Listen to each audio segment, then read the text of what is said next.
The Swedes really did the world a favor by becoming the control group without using lockdowns and that sort of thing.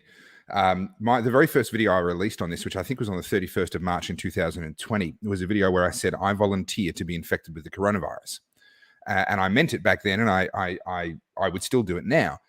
Knowing all of what we've learned in the year and a half since, I would still absolutely do it now in a heartbeat, because it's very, very clear that people like myself, despite the fact that, yeah, okay, I'm a little bit fat, I can't say I'm not half the man I used to be. I'm twice the man I used to be. And that is a risk factor. But even taking that into account, according to the detailed data released by Sweden, which we had in March, I'm still at extremely low risk. And I did the numbers compared to deaths per kilometre travelled in Australia on the roads. And I worked out that it was roughly equivalent to me driving from Melbourne to Brisbane.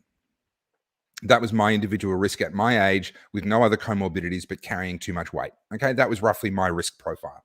And I thought, well, I've done that drive a bunch of times, and yeah, okay, the thought crosses your mind, I might have a crash, and you take precautions, you drive sensibly, you wear your seatbelt, but you don't sell the car and lock yourself away in your house for fear of the risk of dying on a drive from Melbourne to Brisbane. And if I'm not going to live like that when it comes to my risk on the road, I shouldn't live like that when it comes to my risk with COVID.